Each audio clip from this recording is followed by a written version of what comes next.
ಇದು ಪ್ಯಾರಿಸ್ಸಿನಲ್ಲಿ ನಡೆದಂಥ ಘಟನೆ. ಒಬ್ಬ ಜರ್ಮನ್ ಮಹಿಳೆ, ಆಕೆಗೆ ಜಿಜ್ಞಾಸೆ ಏನಪ್ಪಾ ಅಂತಂದ್ರೆ, ಆಕೆ ಒಬ್ಬ ರಿಸರ್ಚರು.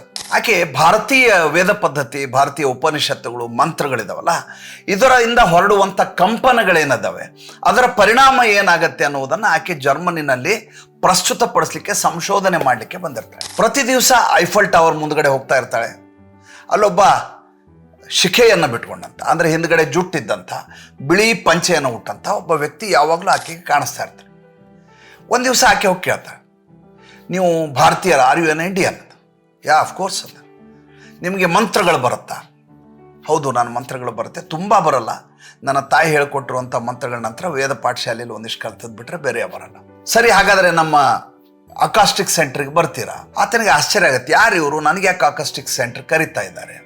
ಆಕೆ ತನ್ನ ಉದ್ದೇಶವನ್ನು ಹೇಳ್ತಾಳೆ, ನಾನು ಈ ರೀತಿ ಒಬ್ಬ ರಿಸರ್ಚರು, ಭಾರತದ ಮಂತ್ರಗಳೇನಿದಾವೆ ಇದರ ಪರಿಣಾಮ ಏನಾಗುತ್ತೆ, ಕೇವಲ ಅದು ಶಬ್ದವನ್ನು ಹೊರಡಿಸತ್ತಾ ಅಥವಾ ಶಬ್ದಗಳ ಮೂಲಕ ಹೊರಡುವಂಥ ತರಂಗ ಬೇರೆ ಏನಾದರೂ ಉತ್ಪತ್ತಿ ಮಾಡತ್ತಾ, ಅದರಿಂದ ಏನಾದರೂ ಸಮಾಜದ ಮೇಲೆ ಪರಿಣಾಮ ಇದೆಯಾ, ಪ್ರೊಡ್ಯೂಸ್ ಮಾಡಬೇಕು, ಅದಕ್ಕೋಸ್ಕರ ನೀವು ದಯವಿಟ್ಟು ಬರ್ತೀರಾ? ಜೊತೆಗೆ ಬರ್ತಾರೆ. ಅದು ಆಡಿಯಾಲಜಿ ಸಿಸ್ಟಮ್ಮು, ಅಕಾಸ್ಟಿಕ್ಸ್ ಇರುತ್ತೆ.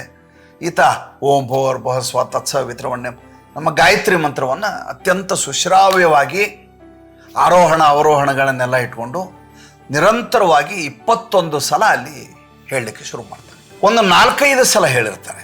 ಆ ಸಂದರ್ಭದಲ್ಲಿ ಈಕೆಗೆ ಕೆಮ್ಮು ಬಂದ್ಬಿಡುತ್ತೆ. ಎದುರುಗಡೆ ಒಂದು ಪರದೆ ಇರುತ್ತೆ. ಆಕೆ ಆ ಕೆಮ್ಮಿನಿಂದ ಪಾರಾಗಲಿಕ್ಕೆ ಮತ್ತು ಆ ಧ್ವನಿ ತರಂಗಗಳಿಗೆ ತೊಂದರೆ ಆಗಬಾರ್ದು ಅಂತ ಹಿಂದ್ಗಡೆ ಪರದೆ ಆಚೆ ಹೋಗಿ ನೋಡ್ತಾಳೆ. ಹಿಂದೆ ಗೋಡೆಯ ಮೇಲೆ ಒಬ್ಬ ದೇವಿಯ ಚಿತ್ರ ಆಕೆಗೆ ಕಾಣಿಸ್ಬಿಡುತ್ತೆ. ಆಕೆಗೆ ಇದೇನು ಅಂತ ಗೊತ್ತಾಗಲ್ಲ, ಅಸ್ಪಷ್ಟವಾದಂಥ ಚಿತ್ರ. ಆಕೆಗೆ ಅರ್ಥ ಆಗೋದಿಲ್ಲ, ಸುಮ್ಮನೆ ಇರ್ತಾಳೆ. ಮತ್ತೆ ಈತ ಪಠಣ ಮಾಡ್ಲಿಕ್ಕೆ ಶುರು ಮಾಡ್ತಾರೆ. ಮುಗಿದಾದ ಮೇಲೆ ಆ ಮಹಿಳೆ ಹೇಳ್ತಾಳೆ, ನೋಡಲ್ಲಿ ಚಿತ್ರ ಏನು ಕಾಣ್ತಾರೆ, ನೆರಳಿನಲ್ಲಿ ಗಾಯತ್ರಿ ದೇವಿಯ ದರ್ಶನ ಆಗತ್ತೆ. ವರ್ಷಗಟ್ಟಲೆ ಋಷಿಗಳು ತಪಸ್ಸು ಮಾಡಿದ್ದಾರೆ ಅನ್ನುವಂಥ ಮಾತನ್ನು ನಾವು ಕೇಳಿದ್ದೇವೆ, ಓದಿದ್ದೇವೆ.